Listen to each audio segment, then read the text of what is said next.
especialización en género, participación social y modelos de intervención. Es profesora titular C, coordinadora del Centro de Estudios de la Mujer desde su inicio en 1996 y profesora también de la Escuela Nacional de Trabajo Social. Es miembro del Consejo Técnico, pertenece al Sistema Nacional de Investigadores Nivel 1 y al PRIDE Nivel C. Ha participado como ponente magistral en eventos nacionales e internacionales. Bienvenida, doctora.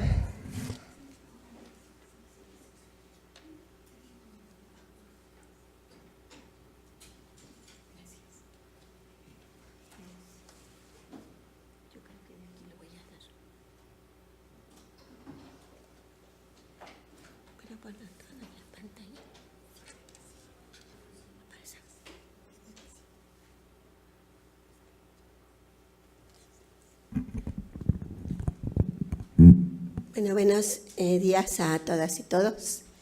Bueno, primero agradecer esta invitación a la doctora Moreno.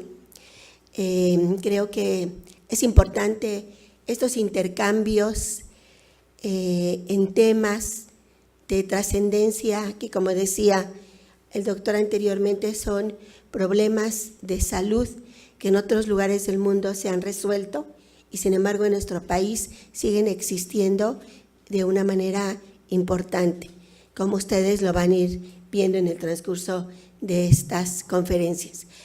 Y otro elemento que también él señala, y es en el cual yo me voy a abocar, es entender la relación de cómo hoy en día todos los problemas que existen en la humanidad, podríamos decirlo casi así, incluyendo en esto los problemas de salud, tienen que verse a través de una mirada multidisciplinaria, interdisciplinaria, si realmente se quieren solucionar los problemas, porque seguirlos viendo de una manera disciplinar nos ayuda en parte, pero siguen existiendo problemáticas en las cuales no se logra superar estas situaciones porque se ve solamente una parte.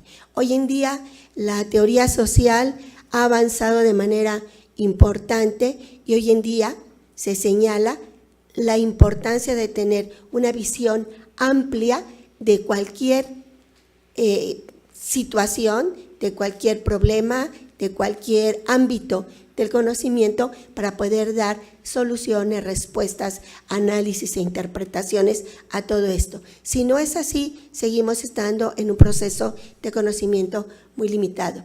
Y qué bueno, es interesante esta perspectiva que la doctora Moreno le da a este proyecto, apoyándose en la maestra Idalia, para poder realmente tener una visión integral de este problema. Y bueno, y en este sentido, a mí me toca comentar con ustedes sobre un tema muy interesante, muy polémico, que son clases sociales, género y salud. El mismo tema está ubicando la importancia, primero, de ese enfoque inter y multidisciplinario. Segundo, ver la interrelación de la teoría social, de los diferentes enfoques de la teoría social con la teoría feminista, analizando la categoría de género y cómo esto se va a interrelacionar con la salud, porque ambas categorías determinan en muchas formas hasta las políticas de salud, las políticas de atención que se tienen a nivel mundial y en este país también. Y bueno, vamos a ir ubicando estas categorías una a una y tratar de identificar qué es lo que vamos a trabajar en esta media hora, 40 minutos aproximadamente. Bueno, el objetivo va a que con los elementos que les vaya yo proporcionando podamos analizar la interrelación que existe entre la salud y la enfermedad desde una perspectiva de género, para comprender salud-enfermedad como un proceso social, económico, político y cultural que se ubica de manera diferente y desigual en las clases sociales. Hoy, a nivel político, se habla de la equidad de género. Hoy, a nivel político, se habla de la igualdad de género y sin embargo vivimos todavía situaciones de grandes contrastes y de grandes desigualdades. Para poder ubicar lo que yo les voy a señalar, les he preparado este pequeño cuadro en donde es un referente para que podamos entender cómo se hace el nivel del análisis social. Esta idea está retomada de la escuela crítica, que es una escuela que habla de la necesidad de retomar categorías complejas, críticas y dialécticas para poder entender la dinámica social. Y entonces nos señala que el sistema social va a estar conformado por dos grandes niveles, todos los elementos macrosociales, los microsociales, y a su vez va a haber un elemento intermedio que ha sido construido, generado por la sociedad, que nos sirve como de filtro, como de retroalimentación para estar interrelacionando lo macrosocial con lo microsocial. A nivel de macrosocial vamos a encontrar todas esas categorías macroeconómicas, macropolíticas, macrosociales, que nos van a permitir identificar las circunstancias de desarrollo estructural y de sistema que tienen los momentos históricos que se van viviendo. Por ejemplo, hoy estamos en una etapa, en un modo de producción, si lo vemos desde la teoría marxista, o en un sistema económico, si lo vemos desde el enfoque de la modernidad capitalista, pero con una modalidad que hoy se ha llamado globalización. Y entonces ya esa modalidad nos va a dar otros elementos dentro de ese gran marco y eso da una peculiaridad a ese sistema social a nivel de las categorías macrosociales. Y esto también nos va a dar unas formas de vida, una cultura, unas normas, unos valores, unas formas de comunicación diferentes a nivel macrosocial porque están respondiendo a estas situaciones. Y a nivel microsocial, filtrado y trabajado por este conjunto de instituciones, vamos a encontrar esas mismas categorías, pero ya más cercanas a nuestra vida cotidiana, a nuestra relación, que es el aspecto micro, que micro no quiere decir individual, quiere decir colectivo, pero es una interrelación más directa que se van filtrando en este sentido. Y esas instituciones integradas, conformadas por las interrelaciones sociales, son el Estado, son los gobiernos, son las instituciones en donde, por ejemplo, la familia y el Estado son las formas de organización social, las formas institucionalizadas de organización social más viejas, por decirlo de esta manera, las que tienen un desarrollo histórico más lejano porque son las primeras formas de organización social que se presentan en el desarrollo de la humanidad. También vamos a encontrar aquí los derechos sociales, los derechos humanos, que son muy importantes para poder comprender el derecho a la salud. Vamos a encontrar también las situaciones de la Iglesia como institución, porque está a través de su desarrollo, del manejo dogmático y de su desarrollo histórico, nos ha dado formas de conducta y situaciones tradicionales en las cuales todavía siguen subsistiendo muchos patrones dogmáticos con relación, por ejemplo, a la sexualidad, con relación, por ejemplo, a estas enfermedades, digamos, de carácter sexual, digámoslo así, en las cuales hay una serie de tabúes, una serie de dogmas que tenemos que ir rompiendo. Las escuelas como formas de reproducción de las cuestiones ideológicas que también tienen un papel muy importante. Esta universidad en la preparación de todas y todos tiene un papel importante y sobre todo cuando lo estamos presentando desde una perspectiva de género, que si bien es algo que no es muy nuevo, todavía sigue siendo nuevo en el desarrollo del conocimiento y en una nueva visión para poder entender esos problemas que ha arrastrado la humanidad dentro de una cultura de orden patriarcal que se siguen arrastrando y que tenemos que verlos con otra mirada, con otra interpretación. Bueno, con esto que les acabo de comentar a grandes rasgos, porque tendría que dedicarme toda la sesión a que pudiéramos profundizar en esto, pero con este gran marco de interpretación es con el cual vamos a empezar a trabajar las 3 categorías de análisis para entender ese proceso de salud desde una mirada de interrelación para interaccionar una serie de elementos que están señalados en ese gran esquema que les acabo de mencionar y que son el eje de lo que vamos a tratar, que son las clases sociales o la clase social, el género y la salud. Estas 3 categorías las vamos a encontrar tanto a nivel macro como micro. Las 3 dan elementos en ese cuadro que les señalaba como grandes categorías macrosociales.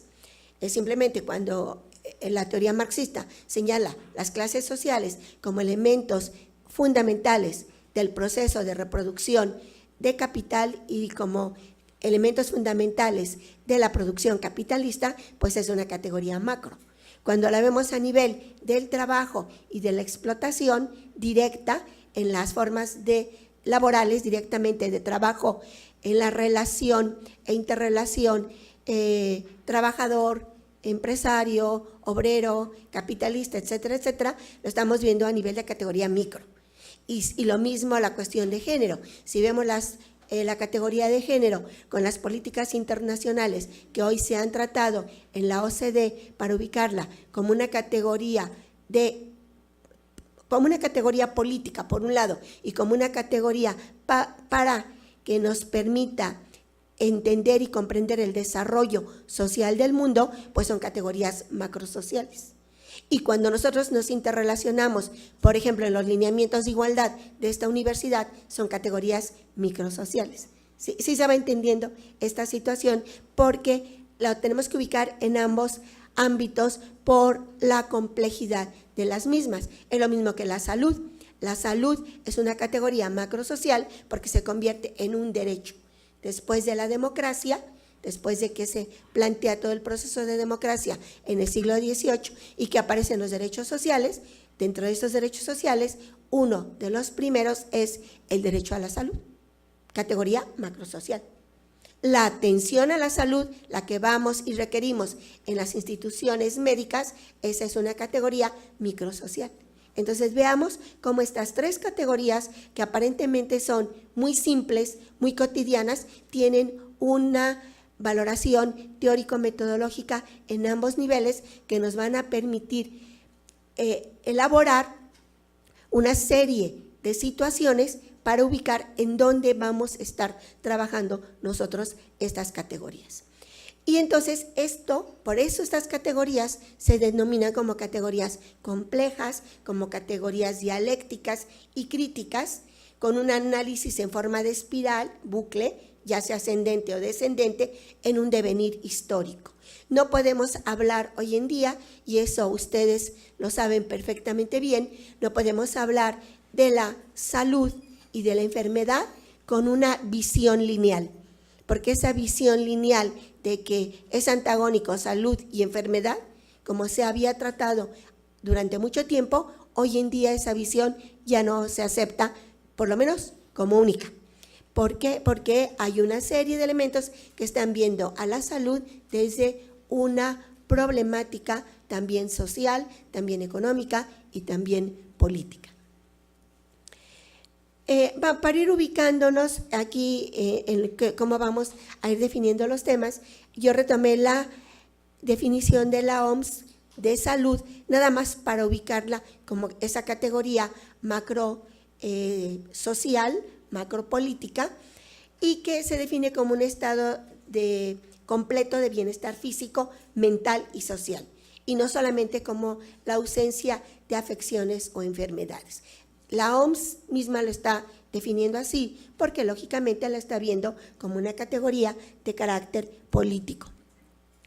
Y en forma ya más objetiva, nosotros la estamos utilizando para estos fines a la salud como un proceso, como un proceso donde hay una interacción salud-enfermedad y que esta interacción salud-enfermedad es el resultado de varios factores sistémicos, o sea, del sistema, de todo ese cuadro que les acabo de comentar, como son el ambiente, o sea, lo social, la interrelación con la naturaleza, el genoma se señala por los especialistas y aquí pondríamos el género, ¿sí? Como esa cuestión sistémica de ambiente.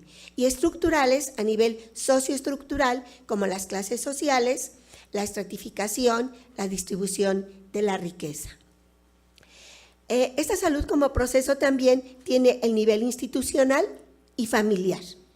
Estoy retomando de ese mismo cuadro que les señalaba la institución y la familia, porque en nuestro país, a pesar de muchas cuestiones, todavía tenemos una atención médica institucionalizada, un servicio de salud que es muy importante, pero también tenemos una situación de tratamiento salud-enfermedad, ¿sí? Familiar, lo que las mamás, las abuelas digan también se utiliza.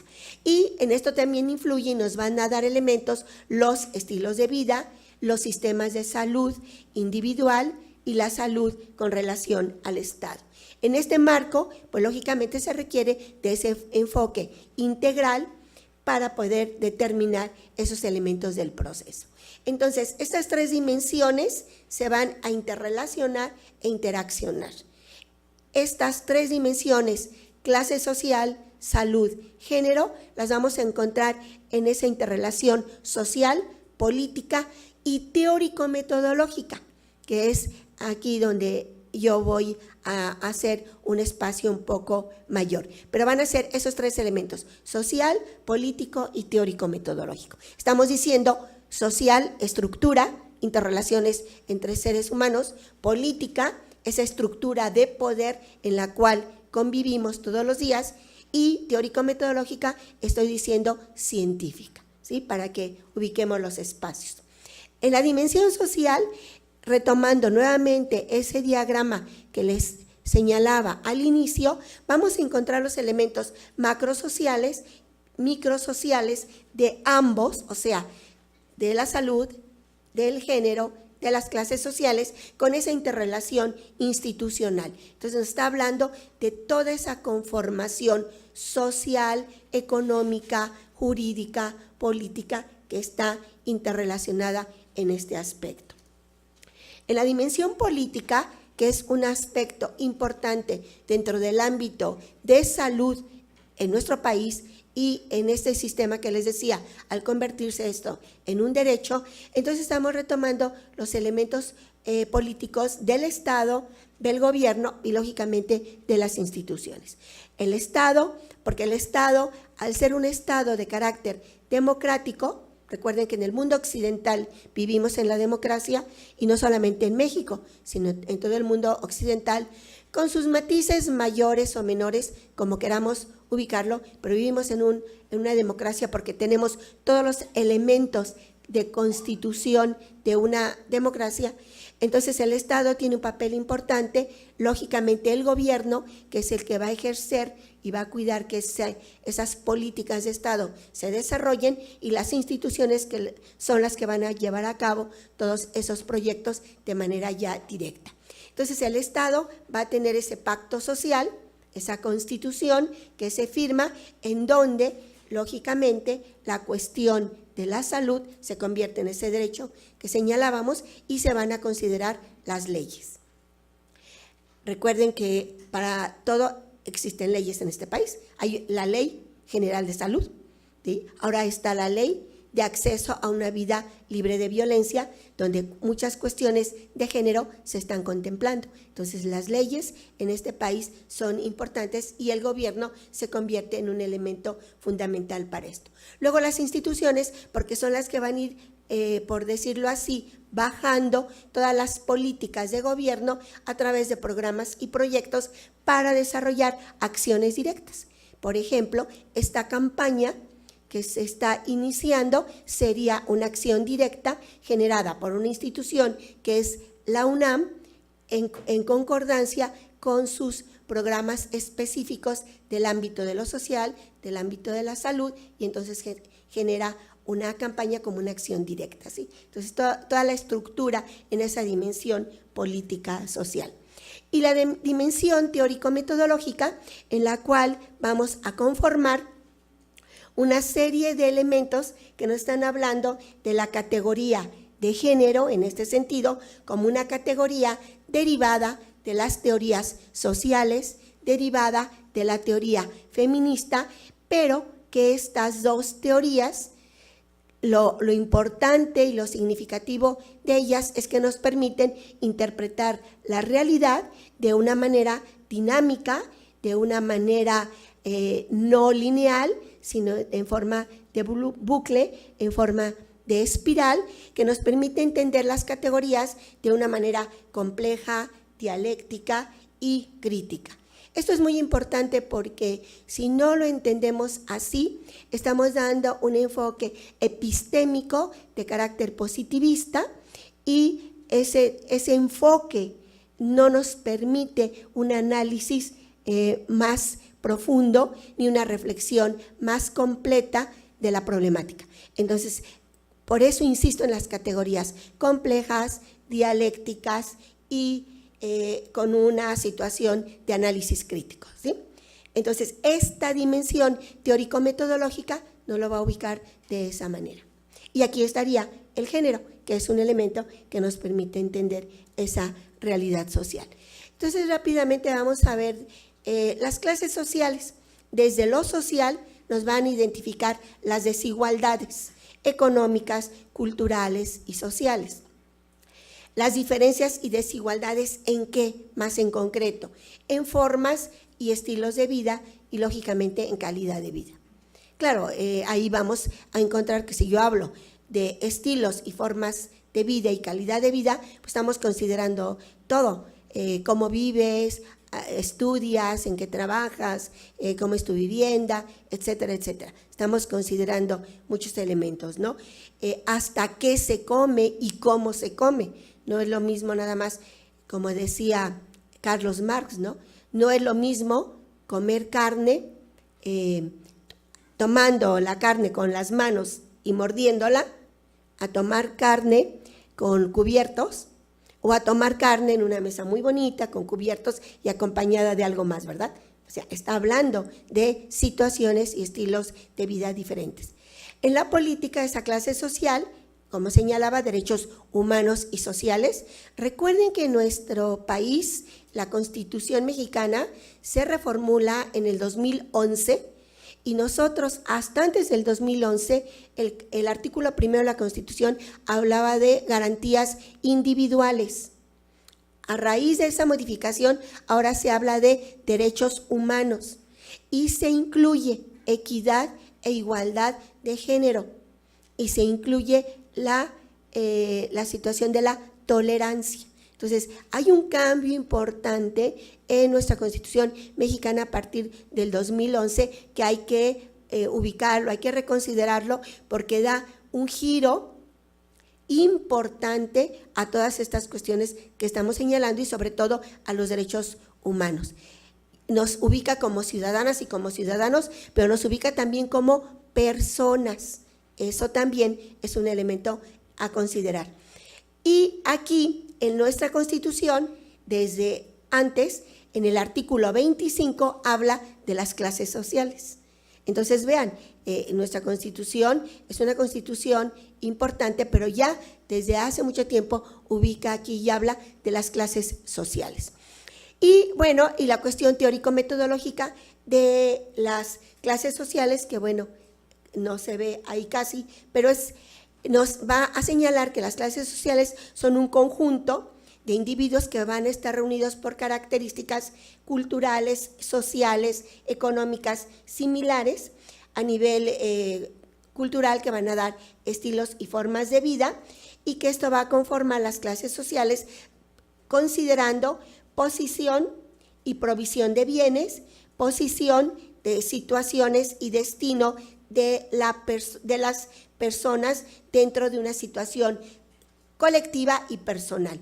Y también la posición de las clases sociales, como la señala Carlos Marx, que es una situación en donde los individuos ocupan un lugar en el proceso de producción y un lugar en la economía, en el cual el intercambio de esa economía va a generar desigualdades y una lucha de contrarios. El género en lo social, en el mundo social, se construye desde el enfoque de la cultura patriarcal bajo la relación poder-dominación del hombre hacia la mujer. Nosotros aparece esta situación desde que aparece la propiedad privada, desde que aparece la familia monogámica, desde que aparece el Estado esclavista, con la finalidad de sujetar las propiedades privadas, y entonces la mujer se convierte en la propiedad privada del hombre. Tan es así que la mujer no tiene derechos hasta finales del siglo XIX y concretamente siglo XX. Si no tiene derechos porque vive bajo la tutoría, no solamente cultural, sino formal, legal, vive bajo la tutoría del hombre hasta el siglo XIX. Fíjense, ¿cuántos siglos de esto? Entonces, esta situación se ve en este elemento de la relación de poder-dominación, en donde esta conformación va a darse bajo la situación del poder. El poder es una categoría también compleja que nos va a hablar de dominación. El que tiene poder domina, el que tiene poder manda, y el que está del otro lado obedece, y entonces se da una situación de obediencia. Poder, obediencia. El hombre tiene poder y la mujer obedece.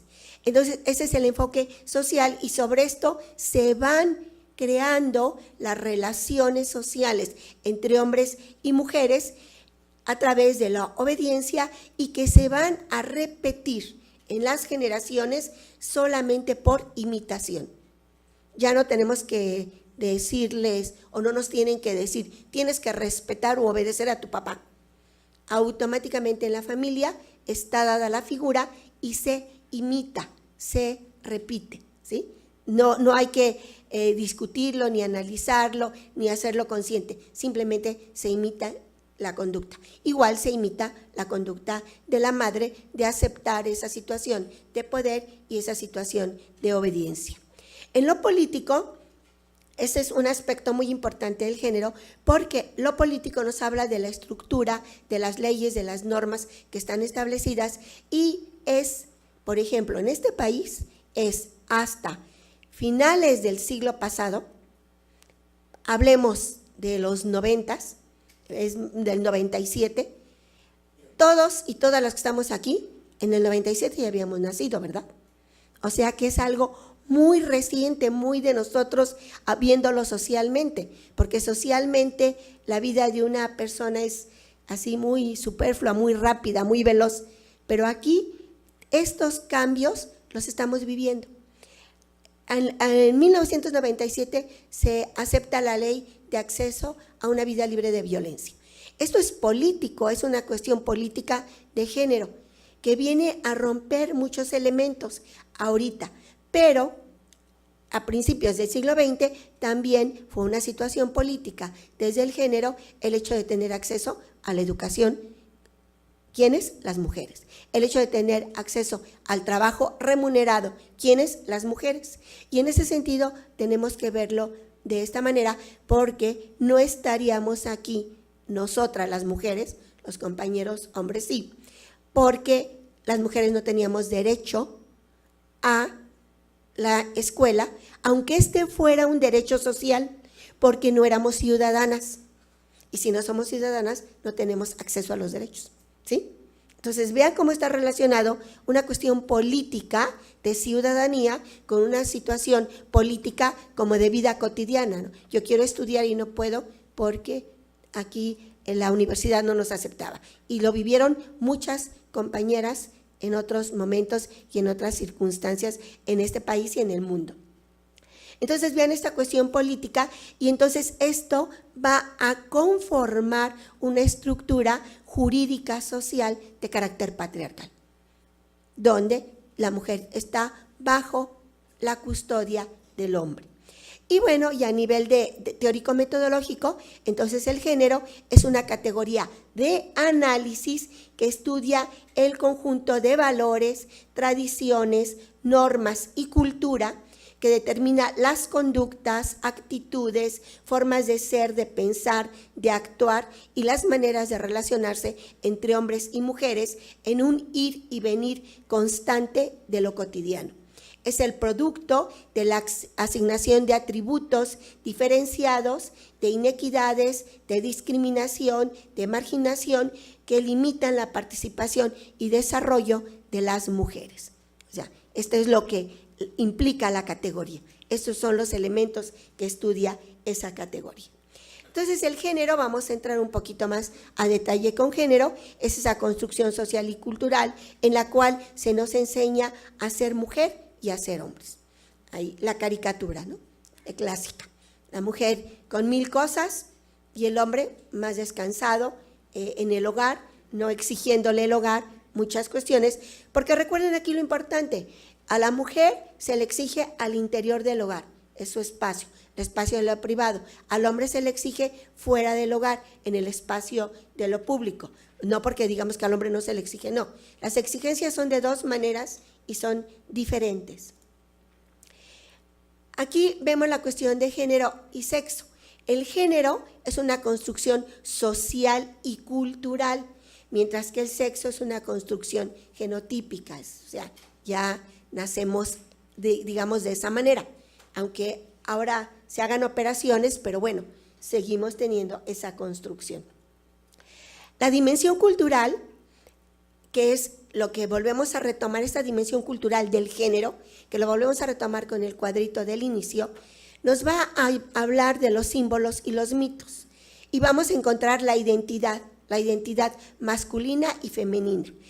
A nosotros nos enseñan a ser y a identificarnos a ser hombres, identificarnos a ser mujeres. Por eso les digo que lo imitamos, ¿sí? Y entonces, como mujeres, tenemos dos elementos antagónicos, o ser objeto sexual o ser madres, ¿sí? Es lo antagónico. ¿Por qué? Porque como que no se le da importancia a ser una excelente médica, por ejemplo, o no se le da importancia a ser una excelente profesionista, no. O eres excelente madre o eres objeto sexual, lo demás va en el camino, ¿sí? No cuenta. Igual al hombre se le dan dos elementos, es un excelente profesionista, no importa que sea mal padre, pero tiene que ser un excelente profesionista, porque es lo que se le valora en el ámbito de lo público, ¿sí? Y con estos dos elementos antagónicos nos van a ir conformando nuestra identidad de lo que es masculino y femenino. Para esto ayudan esos conceptos normativos que estamos señalando, las leyes, las normas, o sea, el enfoque político, y que se van a apoyar a través de las interpretaciones, de los símbolos, de los mitos, de lo que implica ser hombre y ser mujeres. Y las instituciones y las organizaciones sociales que van a fortalecer y legitimar esas diferencias, ¿sí? Entonces, simplemente, por ejemplo, ustedes aquí en medicina era una carrera que estudiaban puros hombres. Después se va haciendo un poco más femenina y ahora están igual, ¿sí? Trabajo social es una carrera que estudiábamos puras mujeres. Ahora ya estudian algunos hombres esa carrera. Todavía no es igual, pero van en ese sentido. ¿A qué me refiero? A que esos mitos de que la mujer no podía estudiar o que eran carreras nada más de hombres, se van terminando. Se van cambiando al ver la situación de que tanto hombres como mujeres tenemos la misma capacidad de estudio, de análisis, etc. Pero eso ha costado tiempo y ha costado mucho trabajo poder ir reestructurando todo esto. Entonces, el género van a ser los atributos, roles y representaciones que la sociedad asigna a hombres y mujeres, a todos. El hombre en el trabajo rudo, fuerte, y la mujer en el trabajo de la casa, en el trabajo doméstico. Un trabajo que no es remunerado, ¿sí? Que no es remunerado, pero que tiene un valor muy importante. Simplemente imagínense sin las mamás, yo digo las mamás, o las esposas, que tuviera uno que salir temprano a trabajar o a la escuela y los señores no tuvieran ropa planchada ni lavada, ¿y qué harían? Y que no hubiera jabón para bañarse y ni siquiera agua, ¿qué harían? Y también las estudiantes y los estudiantes, ¿no? Que no tuvieran eso, que se vieran sin desayunar.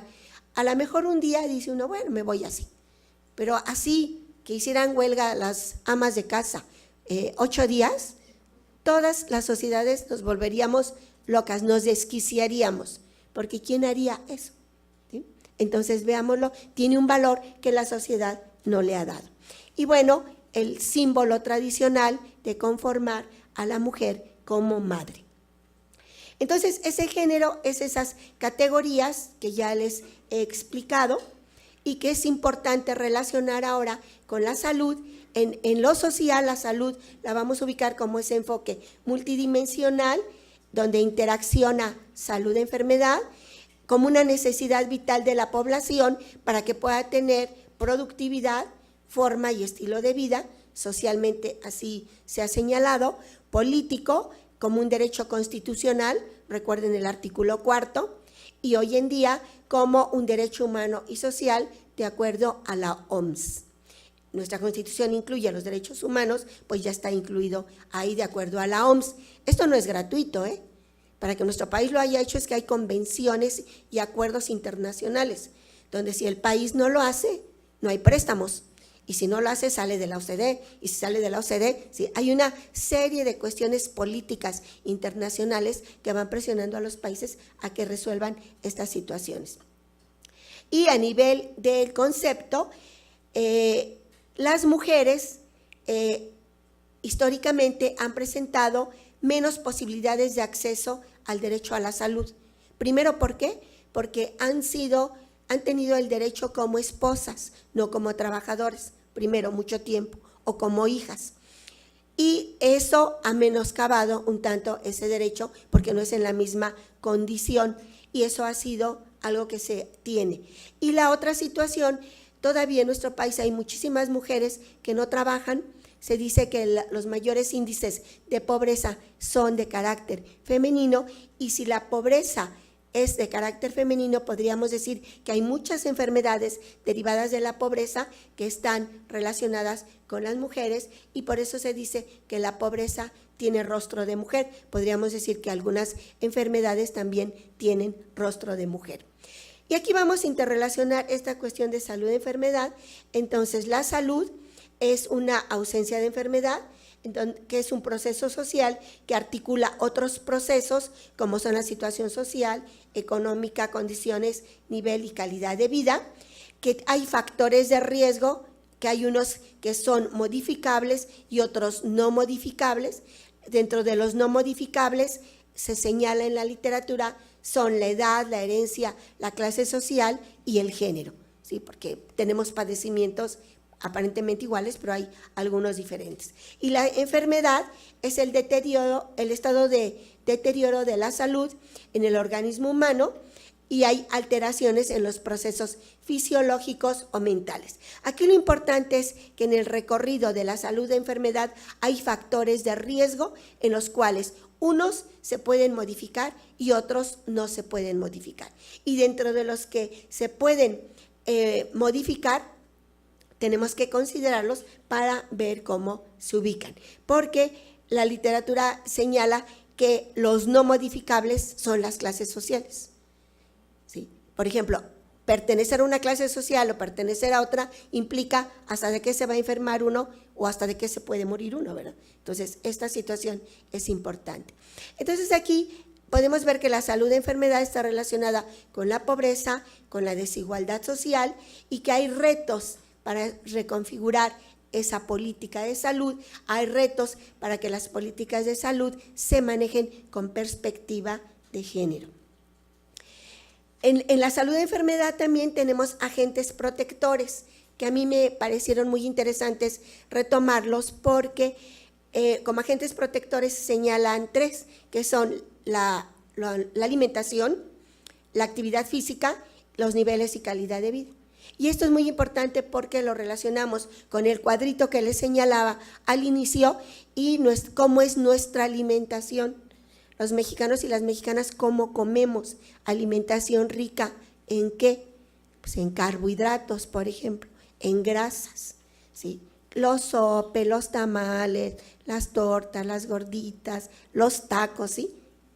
Rica en grasas y carbohidratos. Generalmente no tenemos la disciplina de la actividad física. Es un elemento, como es un agente protector, y sin embargo generalmente no lo hacemos. Y nuestro nivel y calidad de vida que nos va a dar elementos culturales para saber cómo manejar estos dos elementos anteriores. Y entonces, lo que les decía, al no tener todos esos elementos como factores que van a permitir cuidar mi salud, voy a encontrar una situación de pobreza, ¿sí?, en hombres y en mujeres, pero más marcado en la cuestión de las mujeres. Por eso se habla mucho de la importancia de intercalar la categoría de género, que género, aclaro, no quiere decir mujeres. Género quiere decir la interrelación que se establece entre hombres y mujeres. Eso es género. Género comprende el estudio de hombres y mujeres. Aquí lo estamos señalando con mujeres en el sentido de que le estamos dando el enfoque a la cuestión de la salud y de un problema que es muy concreto. Entonces, al interrelacionar, que creo que es lo importante, y ya para finalizar, al interrelacionar nosotros estas tres categorías de género, clase social y salud, vamos a entonces ir señalando que los problemas de salud son diferentes dependiendo de la clase social y del grupo al que se pertenezca y del género al que se pertenezca. Del acceso al derecho a la salud y la atención. Dependiendo de ese acceso, también la enfermedad se va a tratar de manera diferente. El tipo de enfermedades y la edad en que se padecen las enfermedades va a depender de la clase social y del género. Entonces, veámoslo. Ahí el género se convierte en importante. Entonces, aquí en este cuadrito quiero señalarles, a manera de ir sintetizando, todos estos elementos que hemos ubicado: género, políticas públicas, derechos internacionales, derechos nacionales, la situación de la gobernabilidad entre Estado y sociedad, con el acceso a los servicios de salud, a las necesidades sociales, a la calidad de vida, las clases sociales, la salud, enfermedad. Y ejemplos, nada más para ubicar esto. Sabemos que en el país nacen más niños que niñas, pero mueren más los niños que las niñas. Hay aquí datos de cómo se va dando la situación de las muertes. Mueren más los hombres en las edades productivas por esa situación que les exige la sociedad salir al ámbito público, y bueno, lógicamente hay más accidentes, hay más riesgos. Entonces ahí hay un factor importante. Por ejemplo, hay diferencias, los grupos de edad, en qué momento se van presentando esas defunciones, las esperanzas de vida. La mujer hasta ahorita tiene una mayor esperanza de vida por esta misma situación que se plantea y porque hay una diferencia en cuestiones de género con todo lo que hemos señalado. Y aquí yo quisiera hacer un poco, reflexionar un poco sobre la cuestión de dos elementos. Uno, el cáncer de mama, el cáncer cervicuterino y la razón de mortalidad materna. Ustedes saben que dentro de los objetivos del milenio señalados por la OCDE, que en este año se evalúan y que México no los cubrió en su totalidad, pero muchos países no los cubrieron, un elemento fue la cuestión de la muerte materna, de la mortalidad materna, que cambió, si ustedes ven la última columna, cambió, pero no se ha logrado lo que estableció la OCDE. Este es un problema propio de mujeres, es un problema propio y está relacionado con el género femenino, pero que está interrelacionado a nivel político con la atención, con los programas, etcétera, etcétera. Pero también a nivel cultural, porque es la maternidad. Y la maternidad todavía a nivel cultural arrastra muchos tabúes, muchos prejuicios, muchos dogmas que en muchas regiones de nuestro país se siguen manejando. Vean esto. También la cuestión del cáncer cérvico-uterino. el cáncer cervicouterino, ustedes saben, al momento de revisar a una mujer, muchas mujeres no lo aceptan o ellas lo quisieran aceptar, pero sus maridos no se los permiten. Es una cuestión de género también, está implícita ahí la cuestión de género, de la cultura, de la educación, etcétera.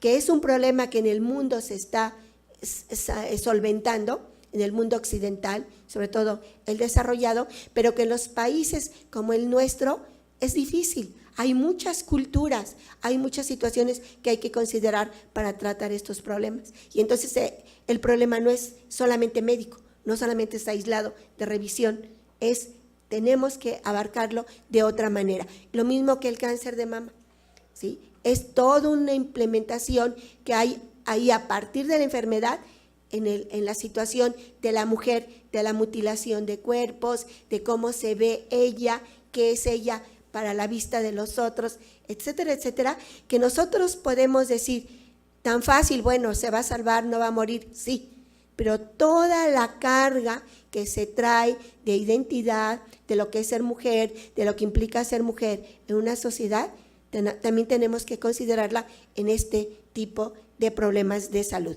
Por un lado, el cáncer de mama se incrementa y el cáncer de mama, el cáncer cervicouterino disminuye, pero todavía no llegamos a las cifras que se están estableciendo, ¿sí? Entonces, esta interrelación entonces lo vamos a ver cómo es importante porque tenemos que interrelacionar estos aspectos porque ni nos enfermamos de lo mismo hombres y mujeres, ni tenemos la misma percepción de esas enfermedades y los elementos culturales y sociales que tenemos en esta estructura en la cual vivimos no nos permiten identificarlo de una manera lineal para decir, sí, voy al médico y ya, me voy a aliviar, o voy al médico. No, hay muchas cargas sociales, muchos dogmas que hay que revisar. Y para finalizar, yo quisiera señalar este elemento de desigualdad. Joseph Stiglitz, que fue Premio Nobel de Economía en el año, perdona, y me faltó el 1, en el año 2001, señala que el 1% de la población mundial disfruta las mejores viviendas, la mejor educación, los mejores médicos y el mejor nivel de vida, mientras que el 99% de la población vive en desigualdad, con carencias, limitaciones y con mala calidad de vida. O sea, él refiere que el 1% de la población tiene lo que el 99% necesita. Vean las situaciones de desigualdad en las cuales estamos viviendo, vean las situaciones de desigualdad en todo. Entonces, este proceso salud-enfermedad, para analizarlo, requiere de un enfoque complejo, crítico, dialéctico, que permite interrelacionar e interaccionar las dimensiones, considerando género, clase social, salud, la salud-enfermedad como ese binomio, ese proceso salud-enfermedad que habíamos señalado, porque todos están implícitos si queremos tener esa visión que yo decía al inicio, una visión interdisciplinaria que me permita realmente analizar y profundizar en el problema. Bueno, pues yo lo dejaría aquí. Gracias.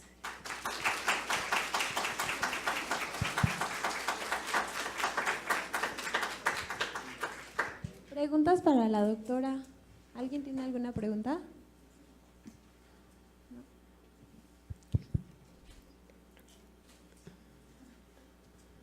Bueno, pues primero muchas gracias, doctora, por haber aceptado estar con nosotros y darnos transmitirnos toda su experiencia y sus conocimientos sobre el tema. Y algo que no me quedó muy claro fue con relación a los factores de riesgo modificables y no modificables.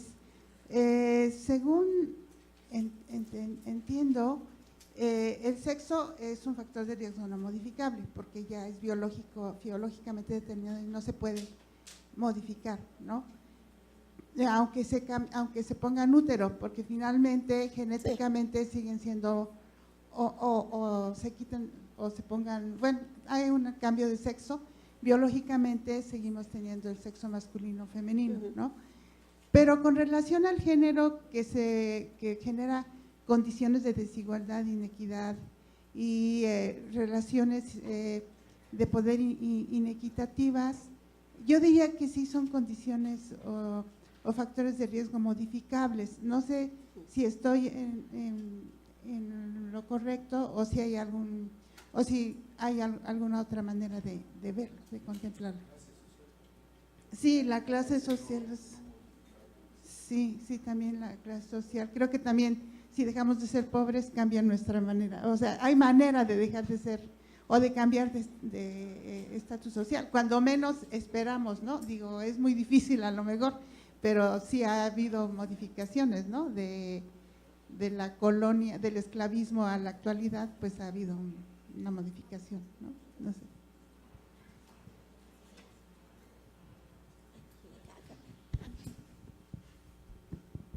Lo que pasa, lo señalo como no modificables porque son modificables a largo plazo, no son tan inmediatos, igual las clases sociales. Las clases sociales, para que nosotros cambiemos de una clase social a otra, pues no, en la realidad no es como en las películas, ¿verdad? A menos que llegue el príncipe azul y se case con cualquiera de las chicas de aquí, ya cambió de clase social. En general no. En general es un elemento muy estable. Por eso quise poner al final el planteamiento que hace Stiglitz, ¿sí? Nosotros, todos los que estamos aquí, todas las que estamos aquí, nunca vamos a ser del 1% de esa población, porque ni siquiera tenemos el acceso para conocer a alguna persona de esa población, ¿verdad? Ni siquiera tenemos el acceso. Por eso lo pongo como que sí se puede modificar, pero tendríamos que cambiar la estructura, ¿sí? Tendríamos que cambiarla para poder tener ese acceso. Cambiando esa estructura, entonces sí, cambia la clase social y entonces podría ser esto modificable. De otra manera, es muy, muy difícil, es casi un imposible. No estamos en esos grupos de poder. Sí podemos modificar en nuestra clase, sí está nuestro acceso, la nutrición, ahí sí, la cultura. Aún con personas que tengan muchos dogmas culturales, por ejemplo, con relación a la maternidad, se han modificado. La salud ha dado una prueba, las instituciones de salud, los médicos, las médicas han dado una prueba de que se puede modificar, porque las mujeres van y se atienden en los hospitales, en los centros de salud, acuden pues, ¿sí? No es el total de la población, todavía tenemos grupos importantes que no lo hacen, pero se puede modificar, es más fácil, lo otro es más difícil. El género, lo que pasa es que yo lo del género lo puse como no modificable, no en el sentido de la desigualdad y estos elementos, porque eso lo marqué en lo político, sino porque hay diferentes tipos de enfermedades. Por eso también señalaba, por ejemplo, a lo mejor sí hay cáncer de mama en los hombres, pero no es la misma representación de lo que implicaría o lo que implica una operación en una mujer que en un hombre, ¿sí? O sea, hay una situación muy, muy diferente, por eso lo puse, ambos los puse en no modificables. Sí, claro, sí. Sí, por eso ponía yo los ejemplos. Lo otro está en lo cultural. Lo otro está en lo cultural, por eso lo cultural sí estaba en lo modificable. Sí. No sé si hay alguna otra pregunta o comentario. Sí.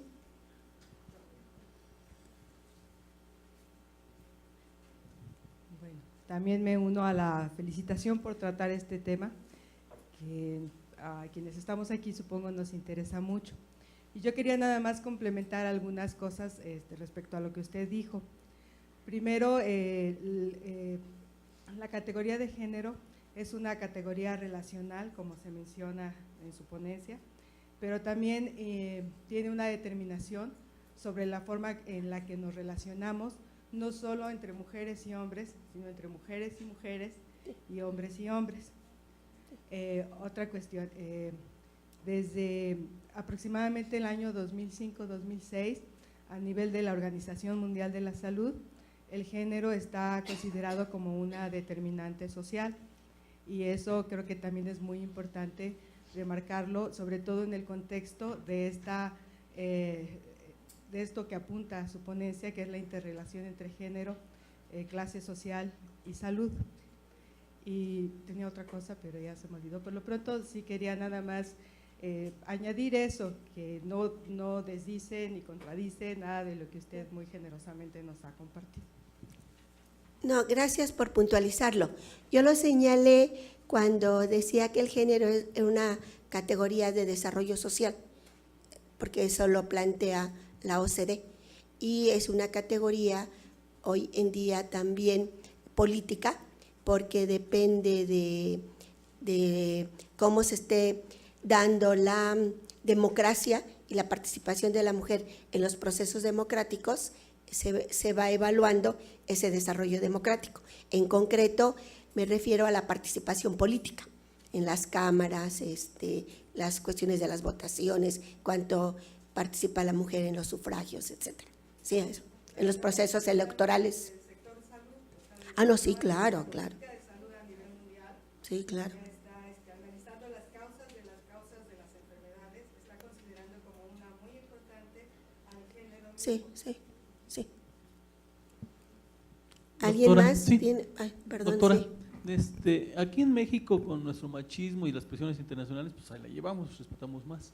Pero, por ejemplo, los países árabes están sujetos a presiones internacionales o se van por la libre. ¿Qué se aplica ahí para que ya por lo menos se quiten la burka?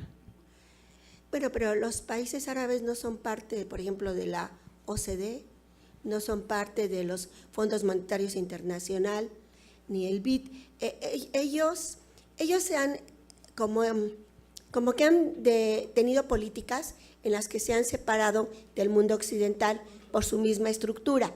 Ellos tienen los juegos políticos a nivel de los grupos de poder, pero en otro sentido, y las mismas guerras a nivel de esas situaciones. Yo considero que los países de Oriente tienen otra conformación, porque es una conformación no democrática. Está basada en un planteamiento más de carácter religioso. Ellos se guían mucho por sus libros sagrados. No el 100%, pero varios de ellos. Y esto los pone en una situación diferente a las de nosotros acá. Por ejemplo, en Irán sí hay una situación de desarrollo democrático donde hay un grupo de mujeres que ha participado mucho en las cuestiones de las políticas internacionales y ha hecho muchas demandas, pero todavía es una situación, yo diría, mínima en ese sentido.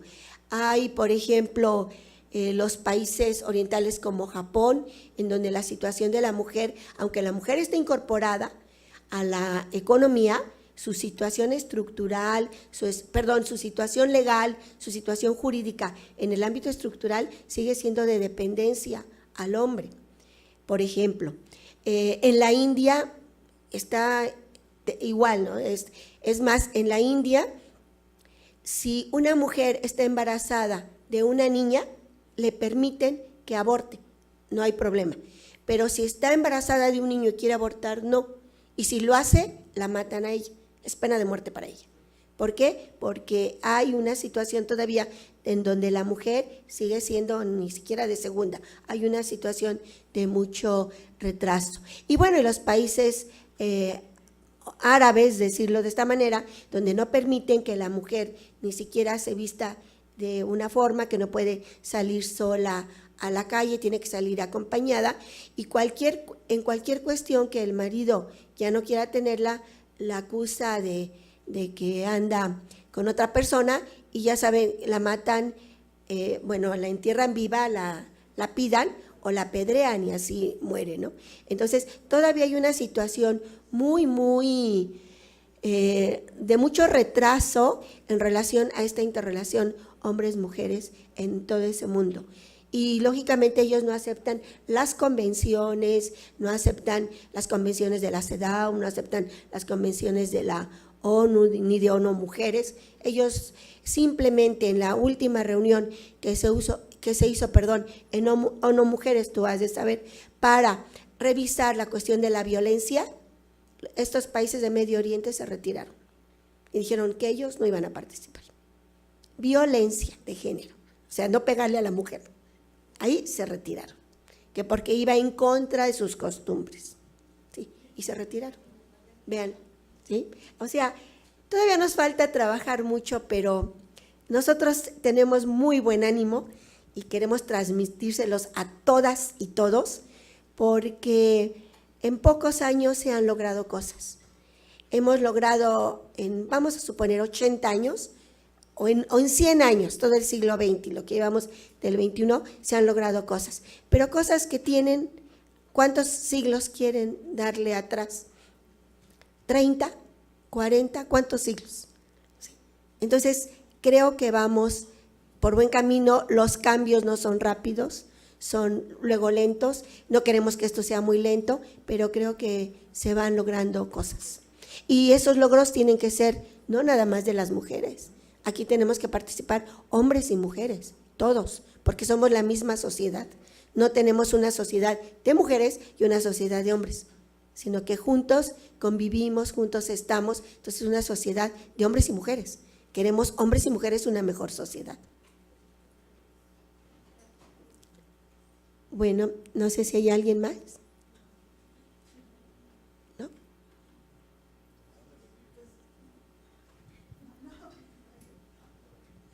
Bueno. Agradecemos a la doctora Julia Chávez Carapia y les pido un fuerte aplauso para ella.